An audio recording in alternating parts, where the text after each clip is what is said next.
Natural pregnancy कैसे होती है, let's understand here. This is a uterus, ये फेलोपियन ट्यूब्स है और ये ओवरीज है। तो क्या होते हैं जिनके पीरियड्स जैसे सपोज 30 डेज के आते हैं, सो आफ्टर 14-15 डेज उनका ओव्यूलेशन होता है। You know, so when a couple actually tries to conceive after 30, what are the common tests that they should take to understand कि fertility level normal है उनमें? सो एक फीमेल के लिए मैं एक ही टेस्ट बताऊंगी, that is AMH, anti Mullerian hormone, जो एक ओवेरियन रिजर्व जो होता है उसको चेक करता है। जैसे जो IVF बच्चे होते हैं उनकी लो इम्यूनिटी होती है, is it true? No, it's not true. I really also want to talk about a very sensitive topic called miscarriages, जो आजकल बहुत common हो रहा है। So I would say miscarriages are very heartbreaking दोनों के लिए, especially for a IVF specialist it's really heartbreaking। लोग प्रेगनेंसी में लाइक स्मोकिंग, हुक्का, अल्कोहल वो सब चेक करते हैं कि यार एक ग्लास ले सकते हैं, नहीं ले सकते, तो उस पे प्लीज आप कुछ शेयर करो। प्रेगनेंसी में कुछ अलाउड नहीं है, like simple as it can be। It's like firstly it's a all or none phenomena, मतलब अगर आप एक्सीडेंटली प्रेग्नेंट थे और आपको पता नहीं चला, हाँ, and you were doing it, right, then it's okay, but as soon as आपको जैसे पता चल रहा है you should stop it. Okay, so in general, like, you know, can any one of us maybe wants to just increase orgasm or just increase their intimate health, even if there's no loosening, can we? Yes, definitely. So what we do is we prepare PRP, that is platelet rich plasma, from your own blood. Whoever the patient is, उनका blood लेते हैं, उसमें से platelet rich plasma prepare करते हैं। A quote that you always live by. Be where your feet are, मतलब अगर आप घर पे हो तो try and avoid काम के बारे में ना सोचो, अगर काम पे हो तो try and avoid के घर के बारे में नहीं। So just be where your feet are। 6 में से आजकल एक कपल को इनफर्टिलिटी प्रॉब्लम हो रही है, पर फिर भी उसके बारे में कोई बात नहीं करता। So today we are going to talk about it. क्या मिसकैरेजेस क्यों होते हैं, 20s में एग फ्रीजिंग के बारे में हमें सोचना चाहिए, और बहुत सारे taboos around IVF and all that. So today, let's dive into these questions and bust some great myths with Dr. Richa, an IVF specialist with more than 8 years of experience. We are not only going to talk about IVF, but about belief, courage, and science with her.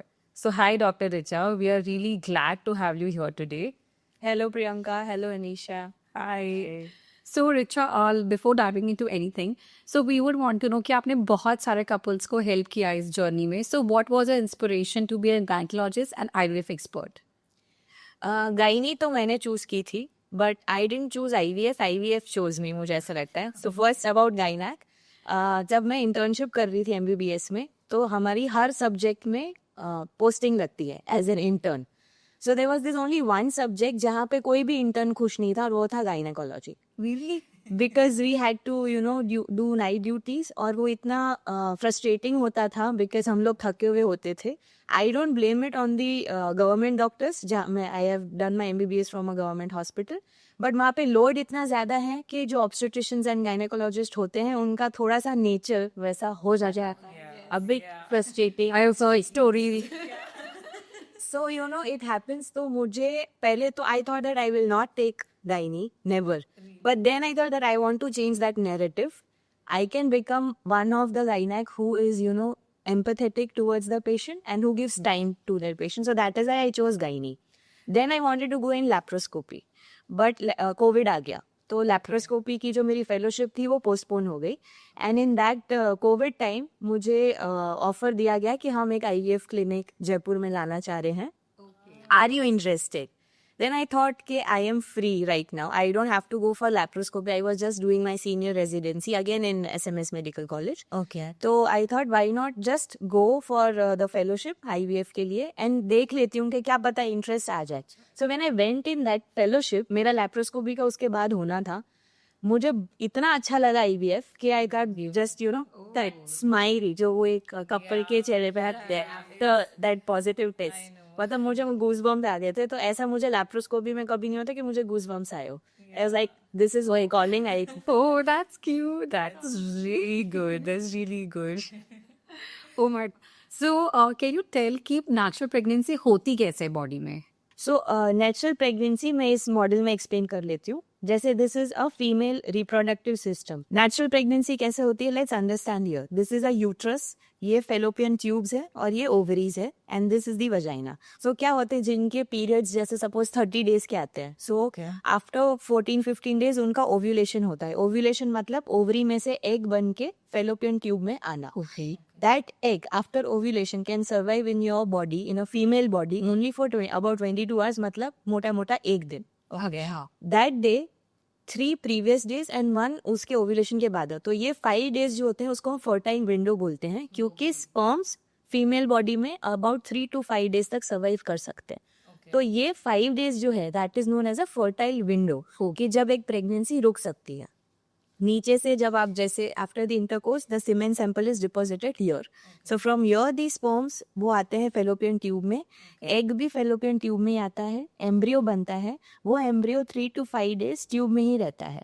And then वहाँ से वो push होके uterus में आता है, stick होता है. That is how a natural pregnancy occurs. अच्छा, तो वो अपना यूट्रस लाइनिंग में ही हो रहा है. स्टिक हो रहा है. सो द मेन जो आई थिंक लोगों को पता नहीं होता है कि जो एम्ब्रियो बनता है that is known as fertilisation, वो फेलोपियन ट्यूब में बनता है, ना कि यूट्रस में. इज वशी the tubes are the most important structure. Oh, didn't know. That's amazing. So, Dr. Richa, in today's generation, infertility rate इतनी high हो रही है. What are the main reasons behind it? So the most common reason why the infertility rate is rising, that is 1 in 6, is कि जो marriage age है वो बहुत ही increase हो रही है. Because females में there is a biological clock and there is a professional clock as well. Yes, both of them they run in opposite directions. जो अपनी professional clock है, that I think it starts ticking after 20-25. जब अपन graduation कर लेते हैं, post graduation कर लेते हैं, we are very involved with our career. And 30 के बाद तो लगता है कि अब तो हमें पता चला है कि एक्चुअली कर क्या है. बट इट्स सिमिलरली उसी टाइम पे जो बायोलॉजिकल क्लॉक है वो धीरे धीरे डिक्लाइन हो रही है. It starts ticking when you are 21-22, you are the most fertile. And after 30 years जो एग डिक्रीज होने का रेट होता है वो भी डबल हो जाता है. एंड 32 के बाद जो क्वालिटी होती है in Indian scenario that also decreases. So after early 30s आपका egg quality and quantity decrease होता है. तो ये जो दोनों clock reverse direction opposite direction में रन कर रही है, this is the most common cause late marriages. दूसरा lifestyle, alcohol, smoking, less of sleep, less of exercise, all of these are contributing to infertility. और ये सेम चीज main के लिए भी वैलिड है या फिर वुमेन के लिए? नहीं, दोनों के लिए. स्पेसिफिकली मेल्स के लिए ये देखा गया है कि सिंस लास्ट 30-40 years जो स्पर्म काउंट एंड क्वालिटी पहले होती थी उसका अब 50% है. मतलब जो मेल फर्टिलिटी है वो भी डिक्लाइन हो रही है. येस, डेफिनेटली एज का फर्क जितना एग क्वांटिटी एंड क्वालिटी में आता है उतना मात्रा में स्पर्म क्वालिटी में नहीं आता. बट आफ्टर 40 स्पर्म क्वालिटी भी डिक्रीज डेफिनेटली होती है. जो डीएनए डैमेज अक्यूमुलेट होता है, जैसे अपने बाल, अपने स्किन जब हम यंग थे वैसे नहीं थे होते हैं, ऐसे ही एग और स्पर्म जितना अपनी एज बढ़ेगी उसमें भी डीएनए डैमेज अक्यूमुलेट होता है. Sure. So, जैसे आपने बोला आजकल सब बहुत लेट मैरिज कर रहे हैं, so when a couple actually tries to conceive after 30, what are the common tests that they should take to understand कि fertility level normal है उनमें? आई थिंक आफ्टर 30 नहीं, इट्स लाइक जैसे हम अपना थायराइड, शुगर सब चेक कराते हैं. सो एक फीमेल के लिए मैं एक ही टेस्ट बताऊंगी, that is AMH, anti Mullerian hormone, जो एक ओवेरियन रिजर्व जो होता है उसको चेक करता है. बेसिकली उसको सिंपल लैंग्वेज में मैं समझाती हूँ. जैसे अपन गाड़ी चालू करने से पहले पेट्रोल का रिजर्व चेक करते हैं. हमें यहाँ से ये स्पॉट तक जाना है तो क्या इतना पेट्रोल है अपने पास, क्या अपनी गाड़ी चल पाएगी. तो पेट्रोल का रिजर्व चेक करते हैं. अगर रिजर्व बहुत अच्छा है तो हम घूम घाम के भी कहीं भी जा सकते हैं. पेट्रोल का रिजर्व अगर कम है we will go through a straighter and the shortest root.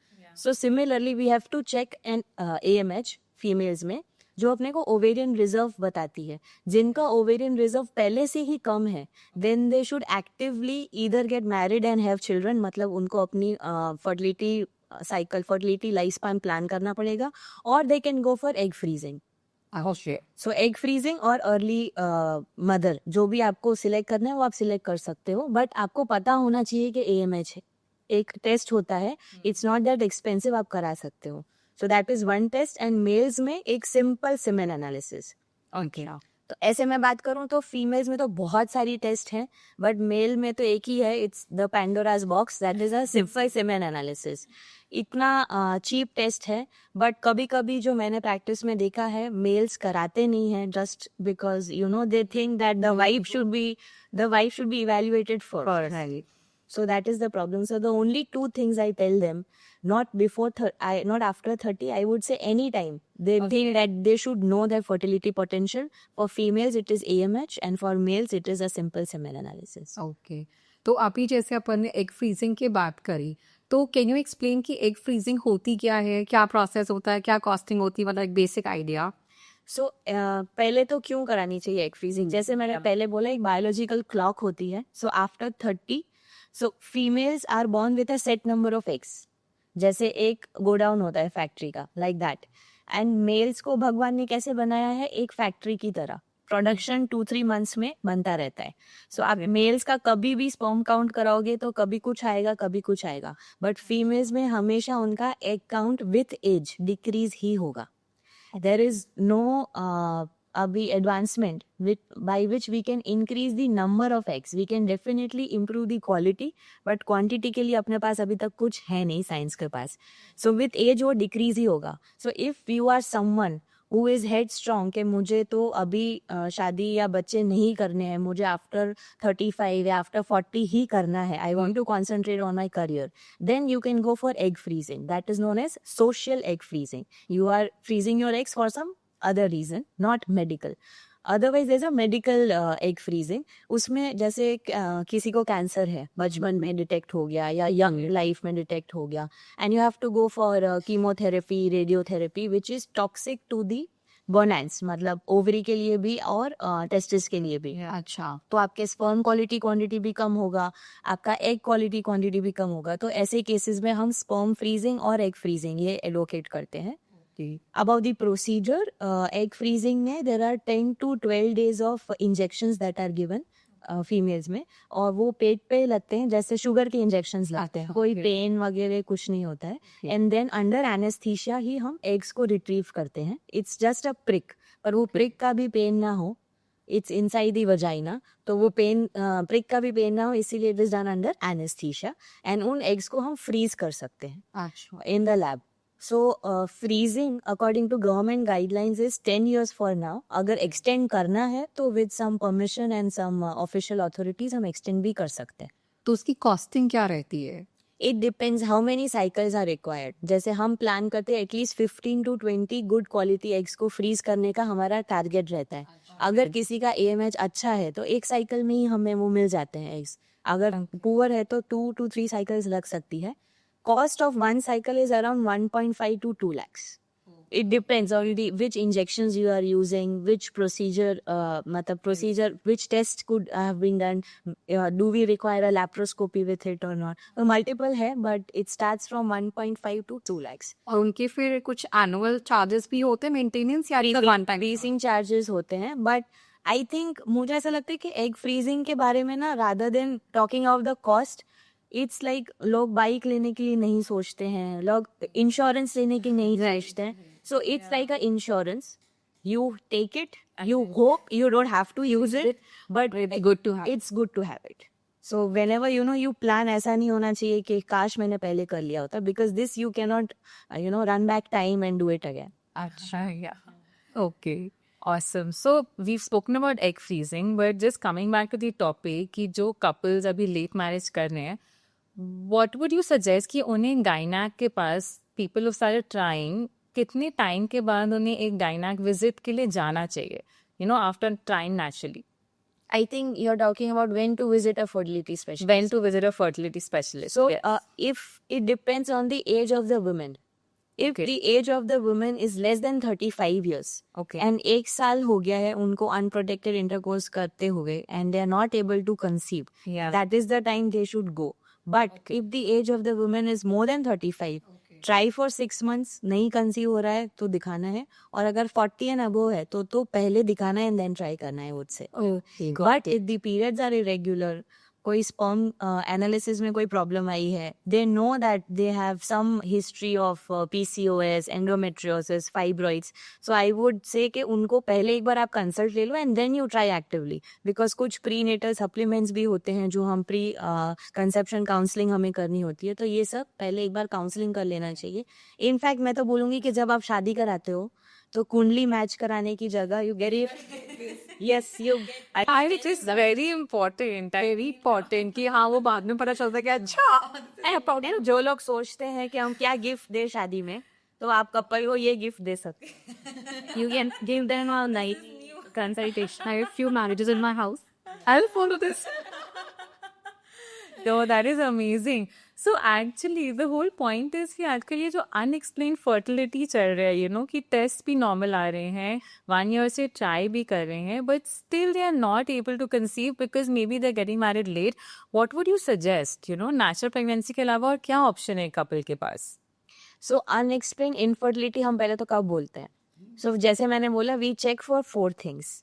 That is, first is the uterus जो ठीक होना चाहिए. सेकेंड इज दोनों ओवरीज ओव्यूलेशन होना चाहिए, रेगुलर पीरियड्स होने चाहिए. थर्ड इज फेलोपियन ट्यूब्स खुली हुई रहनी चाहिए. And fourth is the semen analysis.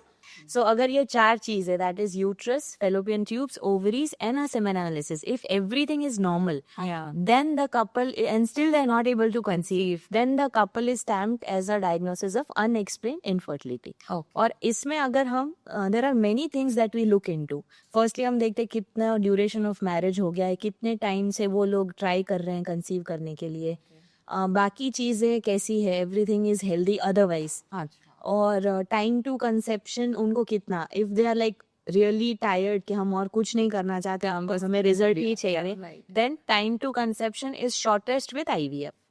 Otherwise the step wise approaches, क्या अनएक्सप्लेन इनफर्टिलिटी में हम पहले कुछ मेडिसिन देते हैं, फॉलिकुलर स्टडी करते हैं, उसके साथ साथ हम IUI कर सकते हैं, that is intra uterine insemination.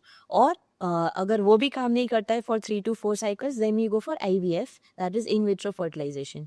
Main difference between IUI and IVF is कि IUI में हम सिर्फ स्पर्म्स डिपॉजिट कर रहे हैं. It's like we are giving a boost for the match making. अच्छा. हाँ, but you know it's not a foolproof plan, so we try IUI. If that doesn't work, then we go for IVF. अच्छा, तो IVF होता क्या है, मतलब थोड़ा और उसको डिटेल में एक्सप्लेन करें कि क्या प्रोसेस होता है. So IVF is in vitro fertilization. Basically जैसे मैंने आपको नेचुरल कंसेप्शन में समझाया था, जो फेलोपियन ट्यूब्स होती है वहाँ पे फर्टिलाइजेशन होता है, एग एंड स्पर्म मिलके एम्ब्रियो बनाता है. So if due to any cause, like अगर ट्यूब ब्लॉक है, स्पर्म काउंट बहुत कम है, फाइब्राइड्स है, सीवियर एंडोमेट्रियोसिस है, तो ऐसे केसेस में हम ये जो फर्टिलाइजेशन वाला पार्ट है, that we are doing it in vitro, मतलब outside the body, it is in the lab. उसमें होता है कि फीमेल्स को हम पीरियड्स के 2nd या 3rd डे से इंजेक्शंस देते हैं, पेट पे लगते हैं, बिल्कुल पेन नहीं होता, जैसे शुगर वाले इंजेक्शंस होते हैं वैसे वाले होते हैं, subcutaneously. And then we retrieve the eggs. जो एग रिट्रीवल का प्रोसीजर है, that is done under anaesthesia, again no pain. जिस दिन हम एग रिट्रीव करते हैं उसी दिन हस्बैंड भी अपना स्पर्म का सैंपल देते हैं. अच्छा. और एग्स और स्पर्म्स को हम लैब में अंडर द माइक्रोस्कोप फर्टिलाइज करवाते हैं. सेम कंडीशंस देते हैं जो कि एक यूट्रस के अंदर होती है to the embryo for 3 to 5 days, and then we can transfer those embryos inside the uterus, और we can freeze them and transfer it whenever the couple wants. That is known as a frozen cycle. So in short अगर मैं बताऊं तो जो fertilisation का process अंदर हो रहा है वो हम बाहर कर रहे हैं. That is the only thing we are doing outside, otherwise सब कुछ अंदर हो रहा है. अच्छा, तो उसमें से कितने नंबर ऑफ विजिट्स करने पड़ते हैं डॉक्टर से, क्या रहता है? Number of visits I would say is 5 to 6, and the duration is about 3 weeks for the cycles to come. The waiting period is 2 weeks, जो सबसे डिफिकल्ट होता है. एम्ब्रियो ट्रांसफर के बाद जो 14 days होते हैं वेट करने के लिए, that is the most difficult part. कि वेट करना पड़ी, डॉक्टर है जो ने patient, right. So just 2 weeks to get to know is this pregnancy going to last or not, like if is IVF going to be successful. Yes, so IVF means we are just putting in the embryo. जो last step है कि वो embryo stick करेगा या नहीं, that is still on the luck or on nature, भगवान पे, because the implantation window बहुत ही short होता है और हर फीमेल में वो vary करता है. तो मतलब आई would say that is on luck. अच्छा, Okay. और लेट्स से अगर आई एम जस्ट क्यूरियस कि अगर किसी का आईवीएफ लेट्स से फेल हो जाता है तो क्या उनको वापस ट्राई करना चाहिए एंड कितने टाइम का गैप लेना चाहिए फिर? Yes. It depends, case to case अलग अलग होता है. डेफिनेटली ट्राई करना चाहिए. IVF इज नॉट 100% श्योर, मतलब 100% गारंटी रिजल्ट वाला नहीं है. The success rate of an IVF cycle all over the world is around 45%. It might vary. It can be about 60%, about 65%, or can be as low as 15 to 20% also. It all depends on the patient, especially the female's age. हम कौन सी age का egg use कर रहे हैं. So the main success rate उसी पे depend करता है. But there are multiple factors, कॉम की क्वालिटी, यूट्राइन लाइनिंग की quality. So it's not 100% guarantee. But definitely अगर एक बार IVF फेल हुआ है, go ahead and take the second chance as early as possible.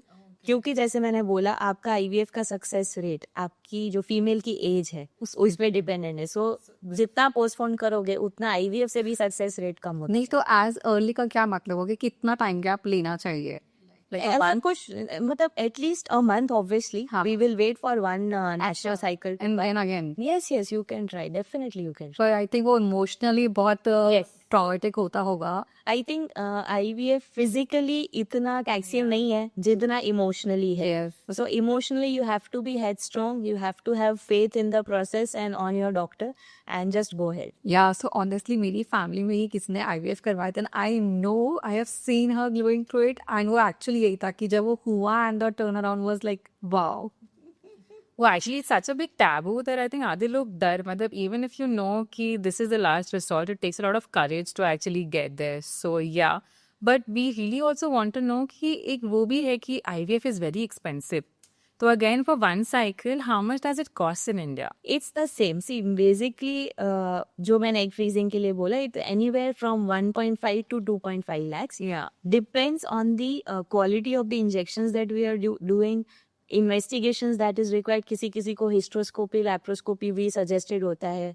क्या टेक्निक से हम एम्ब्रियो ट्रांसफर कर रहे हैं, लेजर हैचिंग कर रहे हैं, नहीं कर रहे हैं, और क्या क्या हम एक्स्ट्रा एडजुवेंट्स यूज कर रहे हैं. बहुत सारी चीजें होती हैं. So there is a range. But आपको ये समझना है कि क्यों इतना एक्सपेंसिव है. So it's because of the injections जो लगते हैं 10 days के लिए, वो बहुत ही एक्सपेंसिव है. दे cost from 70 to 80,000 rupees. So that is the reason why. And in is 1.5 to 2.5 lakhs में I think all everything is covered, like from doctor consults to sonography to injections to the lab part, calibration, everything.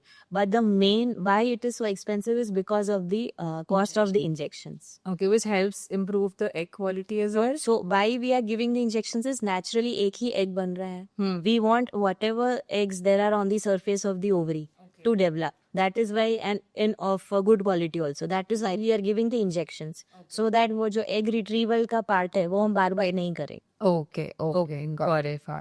So, anybody who wants to, try or, do an IVF, what are the 3 tips that you would actually give them? Or any advice that you would like to share as an expert?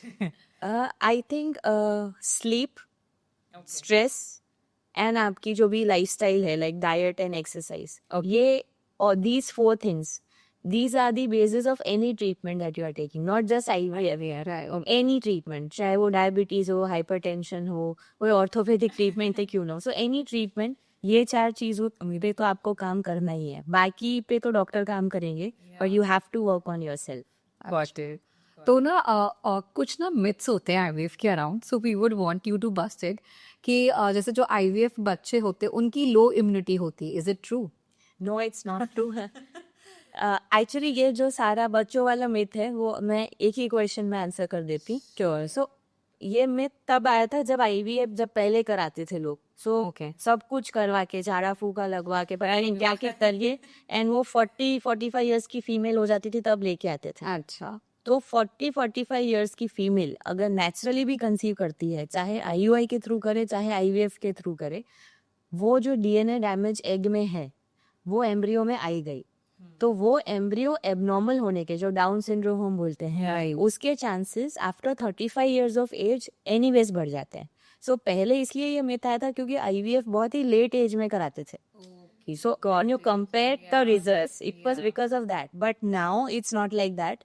IVF वाले बच्चे और natural pregnancy वाले बच्चे, IUI वाले बच्चे, सब बच्चे ही हैं, सब बच्चे ही are just doing the fertilisation process outside. उसके बाद तो सब नेचुरली हो रहा है. रिगार्डिंग वो बच्चों वाला मिथ की इम्यूनिटी कम होती है, मेंटली रिटार्डेड होते, एलर्जी देती है, उनकी फर्टिलिटी कम होती है, दैट्स टोटल मिथ. इनफैक्ट जो फर्स्ट IVF बेबी थे लुई ब्राउन, वो उनका नेचुरल प्रेगनेंसी से बच्चे हुए हैं. हाँ, ओके. सो इस मतलब जो फर्स्ट प्रेगनेंसी है उसी ने मिथ रूल आउट कर दिया था फर्स्ट IVF बेबी ने. ओके, जो फर्स्ट IVF बेबी थी उनके जब बच्चे हुए, शी कंसीव्ड देम नेचुरल. ऐसा नहीं होता कि फर्टिलिटी लो हो जाती है. और IVF से हमेशा ट्रिपलेट्स या ट्विंस होंगे क्या? हाँ, अरे वैसे नेचुरली ही किसी के ट्विन होते तो लोगों को लगता है IVF. ask somebody, are you from, you did IVF? And I was so embarrassed, it was natural. Like so what happens is, अगर हम एक एम्ब्रियो ट्रांसफर करते हैं तो सक्सेस रेट कुछ % होती है for that patient. If we are transferring 2 embryos तो डेफिनेटली थोड़ी सी सक्सेस रेट इम्प्रूव हो जाती है. ओके. बट अब पहले तो जैसे 3 एम्ब्रियोज 4 एम्ब्रियोज भी ट्रांसफर होते थे, but after the government has come up with new ART law, तो आप मैक्सिमम 2 एम्ब्रियोज ट्रांसफर कर सकते हैं. तो when we explain this to patient that if we transfer 2 embryos आपकी सक्सेस रेट थोड़ी सी इंक्रीज हो सकती है, then they only tell us कि मैम 2 ही करने. अच्छा. But we now we have come up with this single blastocyst transfer, जिसमें हम ट्राई करते हैं कि हम एक ही एम्ब्रियो ट्रांसफर करें और पेशेंट को भी समझाते हैं, बिकॉज ट्विन्स में इतना रिस्क होता है जितना सिंगलटन में कम होता है. तो आइडियली हम प्लान करते हैं कि हम सिंगल एम्ब्रियो ट्रांसफर करें, but whenever we explain to the patient that it might increase your success rate, तो she will go for. so if we transfer 2 embryos, the chances of twins increase. ऐसा नहीं है कि 2 embryo transfer किया तो twins ही होंगे, right. हो सकता है एक ही होता है, 2 हो सकता है, प्रेगनेंसी ना भी हो. So it all depends. Okay, okay. Got it. So we've spoken about that. I really also want to talk about a very sensitive topic called miscarriages, जो आजकल बहुत common हो रहा है, but उसके बारे में भी हम खुल के बात नहीं कर पाते. So how common is that in today's time? Can you share something around that? So I would say miscarriages are very heartbreaking दोनों के लिए. Especially for a IVF specialist, it's really really heartbreaking. Patients के लिए भी होता है, family के लिए भी होता है. But अब वो थोड़े से ज़्यादा common हो रहे हैं. It is 1 in 4 pregnancy, whether it's natural IUI IVF. Okay. So most common reason जो early miscarriages होते हैं, that is some genetic abnormality in the baby. Or the quality of egg was not good, the quality of sperm was not good, lining was not good, जो endometrial lining. There are multiple causes, but it's around 1 in 4. Okay. And there's a new term that I've, started hearing, which is biochemical pregnancy. We are so confused about it. Can you tell us biochemical क्या होता है? Biochemical pregnancy is like, suppose एक switch है, Yeah. Hope की, उसके ऊपर hope लिख दो आप, उस स्विच को ऑन करो और फिर फटाफट ऑफ कर दो. Okay. सो इतना बुरा होता है बायोकेमिकल प्रेगनेंसी कि वो एकदम से आपको होप देता है पेशेंट्स को और डॉक्टर को, और फिर वो ब्रेक कर देता है. सो इट्स लाइक एम्ब्रियो बना, स्टिक भी हुआ, but for some reason it could not develop. तो आपका यूरिन प्रेगनेंसी टेस्ट भी पॉजिटिव आएगा, सीरम बीटा HCG भी आपका पॉजिटिव आएगा, एंड अचानक से या ब्लीडिंग स्टार्ट हो जाएगी या वो दोनों ही, मतलब इवन ऑन दी स्कैन, मतलब प्रेगनेंसी लगी बट इतनी देर तक भी नहीं रुकी कि हम सोनोग्राफी में देख पाए उसको. So that is biochemical pregnancy, that the embryo gets stuck, चिपकता है लाइनिंग में बट डेवलप नहीं हो पाता. So is there any test, for example, I get pregnant today, okay, and I take a pregnancy test tomorrow, it's positive, right? But how do I get to know कि ये biochemical, कि ये survive करेगा कि नहीं? Is there anything that as a patient I should go and get done for my mental satisfaction? See it's serum beta HCG levels आप करवा सकते हो, Okay. और 48 आवर्स बाद उसकी आप बबलिंग चेक कर सकते हो. जैसे आज सुबह 12 बजे अगर हमने ये टेस्ट कराया, देन 48 आवर्स बाद सेम टाइम सेम लैब से वो टेस्ट वापस रिपीट कराना है. अगर बीटा HCG का लेवल डबल हो गया, सपोज 200 था और 400 हो गया, ठीक है. Then it means it can be a healthy intra uterine, मतलब यूट्रस के अंदर की प्रेगनेंसी. इससे हम ये रूल आउट करते कि कहीं एक्टोपिक तो नहीं है, मतलब ट्यूब्स में तो नहीं लगी या कहीं और प्रेगनेंसी तो नहीं लगी, but whether it is biochemical और not we can not rule that out. Okay, but the chances of a healthy pregnancy उसकी तरफ ये जरूर एक इशारा कर सकता है that it's a healthy pregnancy. हाँ. Okay. So one more question I want to add. I know ये सबको पता है, बट फिर भी होता है कि लोग प्रेगनेंसी में लाइक स्मोकिंग, हुक्का, अल्कोहल वो सब चेक करते हैं कि यार एक ग्लास ले सकते हैं, नहीं ले सकते. तो उस पे प्लीज आप कुछ शेयर करो. Especially wine. हाँ, लाइक वाइन सबको लगता है कि वाइन इज हेल्दी. हमने फॉरेन कल्चर में सुना है कि वहाँ तो लेते ही हैं सब. तो उस पे आपके क्या व्यूज हैं? प्रेगनेंसी में कुछ अलाउड नहीं है, like simple as it can be. It's like firstly it's all on one phenomena. मतलब अगर आप एक्सीडेंटली प्रेग्नेंट थे और आपको पता नहीं चला, हाँ, and you were doing it, right. then it's okay, but as soon as आपको जैसे पता चल रहा है you should stop it, especially smoking, alcohol, hookah, जो भी, wine, champagne, nothing is safe for the embryo. अच्छा. You are playing with a life inside you. And ऐसे हुई है कि एबनॉर्मलिटी के चांसेस बिल्कुल बढ़ते हैं, अबॉर्शन के चांस बढ़ते हैं, एबनॉर्मल बेबी के चांस बढ़ते हैं. अगर बेबी हो भी जाता है तो लो IQ का हो सकता है. आपकी प्रेगनेंसी कॉम्प्लिकेशंस जैसे हेमरेज हो गया, ब्लीडिंग, डिलीवरी के बाद ब्लीडिंग हो गई, पोस्टपार्टम हेमरेज, एंटीपार्टम हेमरेज, बहुत सारे complications for the mother and for the baby increase हो सकते हैं. जैसे ही पता चला प्रेग्नेंट हो तब तो एटलीस्ट बंद करना ही चाहिए. Ideally 3 months when you start planning, उसके पहले सब कुछ स्टॉप करना चाहिए. और and for the husband right for for the end वो ब्रेस्ट फीडिंग के टाइप पे कि वो इतना विंडो है, इतना मिनट, 2 घंटा पहले पी सकते हैं, 4 घंटा पहले. Actually same. अगर आपको चाहिए कि आपके बेबी के अंदर अभी से वो चीज जाए, स्मोकिंग का जो भी पार्टिकुलेट मैटर है वो जाए, उसके लंग्स को अफेक्ट करे, then you go ahead and do it, otherwise please don't do it. नहीं तो ऐसी जैसे आजकल पढ़ा है प्लीज कलेक्टर्स की जो ना ये चा फीडिंग से 4 घंटा पहले पी सकते हैं बियर. वो खुद को मनाने वाली बातें हैं. यू नेवर नो अंदर जाके आपकी बॉडी का एब्जॉर्प्शन लेवल कैसा है, कि अभी आपने पिया तो कितनी देर बाद आपके ब्लड में वो शूट करेगा, कितनी देर बाद वो ब्लड से ब्रेस्ट मिल्क में आएगा. यू नो, मतलब it's an average. Exact timing आप भी नहीं बताओगे आपके बच्चे को कब भूख लगेगी, कब वो they will ask. So I don't advocate it, there are many people who do. बस वो है कि आप अपने आप को समझा लो, भाई हम कर रहे हैं, बच्चे को कुछ नहीं हो रहा. But ideally 6 months of exclusive breast feeding जब होती है तब तो आई डोंट एडवाइस. अच्छा. ओके. एंड आइडियली मतलब it's not because of pregnancy और बिकॉज ऑफ डिलीवरी. मैं तो मतलब नहीं कर रही. नहीं वो तो है, पर Yeah, but people do make different choices, so we have to ask for everybody who's sailing in the same boat. I had this patient, I'll share you this story. Yeah. She thought that she is pregnant. ऐसा लगा. Okay. तो उसने क्या किया, washroom में, and she is a friend so I know. Yeah. उसको क्योंकि उसके पीरियड्स कभी मिस नहीं होते थे, and this was like the 4th or 5th month that they were drawing. तो उसको लगा कि यार अब तो मैं प्रेग्नेंट हो जाऊंगी. बाथरूम में गई, प्रेगनेंसी किट लिया, Yeah. She put the urine drop in the kit, and फिर उल्टा होके she smoked a cigarette.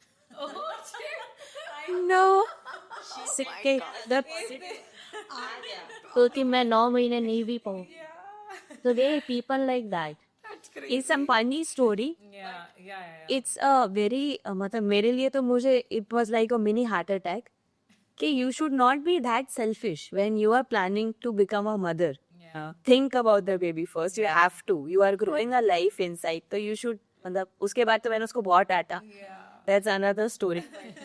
This happened. Okay. So I had a dear friend. So I wanted to ask you that it was almost 1+ year of them trying, and she kept getting lot of tests done only to herself. The male wasn't getting any test done. So firstly, उनके लिए suggested होता है, and अगर होता है तो फिर किस टाइम पे उनको जाना चाहिए कराने के लिए? एक मैं चीज बताना चाहूंगी इस पे. मेरा एक पेशेंट था, हाँ. जब मैं when I started the infertility practice, वो तब मेरे पास आया था उसकी वाइफ को लेके, कि आप इवेल्युएट करो कि इसमें क्या रॉन्ग है. हाँ मतलब that was the first statement कि किरासी में ये कहा कि इसमें प्रॉब्लम है, आप देखो हमें बच्चा नहीं लग रहा है. तो मैंने उसको टेस्ट किया, सब नॉर्मल था. फिर आया नहीं वो मेरे पास. मैं बोला नहीं सब नॉर्मल है. देन आफ्टर अ ईयर वापस वही आया. इस बार वाइफ अलग थी.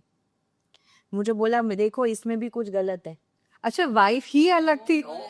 Second process. Then he said कि मैडम इसको भी चेक करो, इसमें भी कुछ गलत है. So he was from a religion where multiple marriages are allowed. या ओके. तो फिर वो ऐसे करके he came to me the third time with third wife. Are you kidding? Not kidding, this is a real story. This is then I said कि sir आप अपना soil analysis तो कराइए. बोले नहीं मेरा तो सब ठीक है, मुझे कोई दिक्कत नहीं है. तो वाइफ भी बोल रही नहीं नहीं ये तो सब ठीक है, इनका सब ठीक है. मैंने बोला there is a difference between having a good physical functionality which is having good intercourse yeah and a semen analysis test. So what happens is when I ask a male कि आप semen analysis कराओ, because of I don't know whatever reason, maybe because of whatever reason they don't accept it. They said that मैं तो ठीक हूँ. तो they actually मुझे लगता है कि उनके दिमाग में there's this myth कि अगर आप sexually perform कर रहे हो then your semen analysis will be okay. That is not true. yeah In Yeah. fact, ये भी देखा गया है कि जो जिम में जिनकी बॉडी बहुत ज़्यादा होती है, like they take steroids, they take testosterone, so their sperm count can go to 0. Yes. So by through this medium, I also want to say कि आप अगर जिमिंग कर रहे हो, please go natural. You can take protein in a moderate amount, but don't take steroids, don't take testosterone injections. It will lead to your sperm count might drop to 0. तो ये वाली चीज भी होती है. So please don't confuse if someone is asking you to get a semen analysis done. That is not they are not आपके शक नहीं कर रही है आपके कोई भी सेक्सुअल परफॉर्मेंस पर या आपके कोई भी फिजिकलिटी पर. These two are very different things. That's very actually yeah and most men actually they feel that there's nothing wrong in me. What you said is even their wives don't feel. मैं ये shock थी. Then she said madam इसमें तो इनमें तो सब क्या की है किस तरह से. आई लाइक तो जस्ट क्यूरियस, क्या प्रॉब्लम मेन में निकली? मतलब हाँ यूज ये his sperm count was 0 but they did not go ahead with treatment. And उसकी वाइफ मुझे इतना कॉन्फिडेंस से बोल रही थी कि मैम इनको तो चेक करने की जरूरत है ही. वही ना, लोगों को पता ही नहीं है कि ऐसा कुछ वो भी सच. ठीक है. तो आई से हमने बहुत सीरियस बातें कर ली, काफी नॉलेज शेयर कर ली, IVF, IUI and so many other things. Now we would love to know you कि who is this smiling red hot shot doctor Richa? So how does your day look like? You're a mom, homemaker, and everything else. So please tell. सुबह I like get up very early. Then I try working out. बहुत ज़्यादा अब मेरी पोल खुल रही है यहाँ. बहुत ज़्यादा एडवाइस देती हूँ that you have to work out at least 5 days a week. I try to do that but I am not very regular with it. I'm blessed with a very good family who supports me. So my son is 3 years old. His name is Nirvair. मेरे mother-in-law, father-in-law, husband सब बहुत supportive है. So they handle him. And then I go to my clinic. 9 to 5 I do my infertility practice. 5 to 7 I go to a hospital where I do my obstetrician and gynae practice. 7 to 9 I have my home clinic. जहाँ पे मैं जो ऐसे patients होते हैं जिनको actually emotional support की बहुत ज़्यादा ज़रूरत होती है. So I call them at my clinic. They are also relax. कोई जल्दी नहीं है काम पे जाने की. कुछ मुझे भी कोई पेशेंट देखने की जल्दी नहीं होती है. Then there that is like my escape. That is where I answer my calling, which is being compassionate with the patient. Okay. So where do you sit? Nirman Nagar. I have my clinic in Nirman Nagar. So Doctor, what is cosmetic gynecology? I have seen that you've done a diploma in it. So I think I would call it not cosmetic but confidence gynecology, because जैसे हम अपने face के लिए facial कराते हैं, अपने body के लिए जिम करते हैं, ऐसे ही सिमिलरली अपने इंटीमेट हेल्थ के लिए हम क्या करते हैं. So that is when the role of cosmetic gynecology comes in. It is जब किसी को अगर वजाइनल लूजनेस है, डार्कनिंग है, पिगमेंटेशन है उस एरिया में, they are not able to have good orgasms. So और डिलीवरी के बाद vaginal looseness, urinary incontinence, urine leak हो जाता है, ऐसी कोई भी चीज़ें हैं, basically a female intimate health speciality is what is cosmetic gynaecology is. Okay, so in general, like, can any one of us maybe wants to just increase orgasm or just increase their intimate health, even if there's no loosening, can we? Yes, definitely. So what we do is we prepare PRP, that is platelet-rich plasma, from your own blood. Whoever the patient is, उनका blood लेते हैं, उसमें से platelet-rich plasma prepare करते हैं, and उसको vagina में एक डेडिकेटेड एरिया होता है जहाँ पे नर्व एंडिंग सबसे ज़्यादा होते हैं. Okay. सो जहाँ से ऑर्गेजम की इंटेंसिटी बढ़ाई जा सकती है, तो वहाँ पे हम इंजेक्ट करते हैं. So that is how you get stronger orgasms. We can definitely go for that treatment. And that's a one-time No, treatment. there are sittings. 3 to 4 weeks में we have to take multiple sittings. Similarly, जैसे किसी की delivery हुई है या eight old age जिनको pelvic floor बहुत week हो गया है, यूरिन लीक हो रहा है, Yeah. उनकी क्वालिटी ऑफ लाइफ बहुत ख़राब हो जाती है. दे डोंट गो आउट, घर पे ही बैठे रहते हैं. तो उनके लिए भी एक चेयर आती है, इलेक्ट्रोमैग्नेटिक चेयर, जिसमें पेशेंट बैठ के with in half an hour they just have their coffee, और 11,000 कीगल एक्सरसाइज हो सकती है, and it will improve the pelvic muscle strength. Oh, that's very enlightening. या पता ही नहीं ऐसा कुछ भी एग्जिस्ट है. I think our generation would really need it. तो science is advancing, we can say. Yeah, a lot, yeah. ठीक है. But awesome. So I think we are coming to, a fun round where, we call it rapid fire with Dr. Richa. So let's start. Are you ready? Yes. So the most underrated fertility tip. Sleep. Hormones को भी सोना ज़रूरी है, तो please अपनी नींद 7 से 8 घंटा, whether you are trying to conceive, not trying to conceive, please take a good amount of sleep. मेरा पति सही है. 8 घंटे की नींद चाहिए मुझे. Awesome. So what is the fertility myth that annoys you?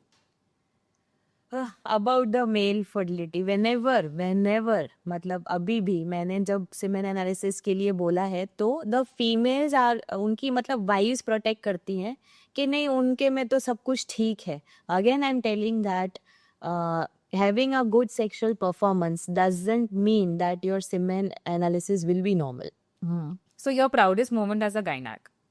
As a gynac or like overall? Anything. You choose. हाँ, जब MBBS में my parents were called on stage, सिर्फ मेरे पेरेंट्स को ही बुलाया गया था, because I was the overall gold medallist. बाकी किसी के पेरेंट्स को मैं बुलाया था. So I don't think I have उस मोमेंट के अलावा ऐसा कोई ऊपर मोमेंट अभी तक सुपरसीड कोई मोमेंट नहीं किया. That's amazing. That's amazing. What is one thing that you've done creatively as a gynac? So I try कि मेरे पेशेंट्स की डिलीवरी फन होनी चाहिए, and they should remember it, because बहुत ही इमोशनल स्टेज होता है. Right. So I make my patients dance. I plan like a dinner date for the couple before delivery. So that is something that like I try doing new things so that they remember their delivery. That's so sweet. That's so sweet. Tea or coffee during long shifts? Coffee chai alternate. जो मिल जाए. What's your guilty pleasure after a long shift? Anything sweet. मिठाई मेरी बहुत ही it's my weakness. मतलब मेरा mood खराब होता था बचपन से ही, तो माय पेरेंट्स मुझे, वो हम लोग सिंधी हैं, मतलब मेरे parents married to a Sikh now, तो वहाँ पे भी मुझे हलवा बनता था, आटे का हलवा, और शादी के बाद भी अभी तक वही बनता है. आटे का हलवा is a guilty pleasure. But so if not a doctor, what could you be? I think influencer full time. Great at it. You are great at it. You're influencing so many lives already. One ritual that you never miss. Before going to work, One daily ritual. one daily ritual is whenever I go out from मेरे घर से, Yeah. Papa mummy का, my in-laws का, I always like touch their feet, because sometimes I miss going to मंदिर, and I know like मुझे चाहिए वो blessings वाला, मतलब somehow I need that positive vibes. So just like That's so sweet. That's inspiring. Yeah, very. A quote that you always live by. be where your feet are. मतलब अगर आप घर पे हो तो try and avoid काम के बारे में ना सोचो, अगर काम पे हो तो try and avoid के घर के बारे में नहीं. So just be where your feet are. Amazing tip for everybody, especially I for think- working. Definitely. Yeah. One moment that made you teary-eyed at work. Any inspiring story? It was this patient जिसको she came out of ventilator. Like she was my IVF patient. मेरे साथ almost एक साल रही थी. पूरा pregnancy पूरा वो. When she delivered, she was having too many complications. Severe hypertension, fits भी आ गए थे उसको. Lungs में पानी भर गया था and everything. She went into ventilator and I thought I lost her. Yeah. But you know, उसने मुझे बोला था कि मैं मेरे बच्चे को पहली गुट्टी तो मैं ही दूंगी. And she came back for her baby. My God. So that was the moment when I was like, Oh my God, that's really surprise. What is that one thing that would surprise people about you? मैं जितना emotional हूँ patients को लेके मैं उतनी strict भी हूँ. So like I do scold my patients. तो जब मैं उन पे मतलब सॉर्ट ऑफ चिल्लाती हूँ तो दे टेल मी कि मैम आप तो इतने स्वीट लगते हो, मुझे लगा कि बहुत प्यार से बात करोगे. तो whenever they are not very punctual with the treatment, time पे आते नहीं. सब मैंने बोला है कि 15 डेज में आना है. They come after like a month और सो. दे सी माई रॉजर रूप. सो माई रॉजर is something very surprising for them. How would you describe yourself in 3 words? I think compassionate, painfully honest, and dedicated. Oh, that's nice. That was an amazing round of rapid fire. I need to give you an applause. So yes, thank you so much, Richa. Now we know you're a full vibe actually. We got to learn so many things from you, heard so many inspiring stories from you. Thank you so much for being here and sharing so much of your knowledge with us. I mean, we couldn't have been more blessed, but to really have you today with us, we've learned so much, and our generation needs a young doctor like you who gives real-time advice of what people like us need, because old school ka time chala gaya. Honestly, we need someone who helps us on the go. So thank you for whatever you are doing to everybody around. Thank you for being here with us and enlightening us. And guys, if you liked this episode, if you liked what we are talking, if you want to know more about IVF, infertility, miscarriages, and a lot more, do watch this video. And follow me on Instagram. Yes. And do follow her in the Instagram. Do follow Dr. Richa on Instagram. She is highly, highly influential. And what she said, she is definitely an influencer even right now. Thank you, Priyanka and Anisha, for calling me. And thank you for pushing me to do this.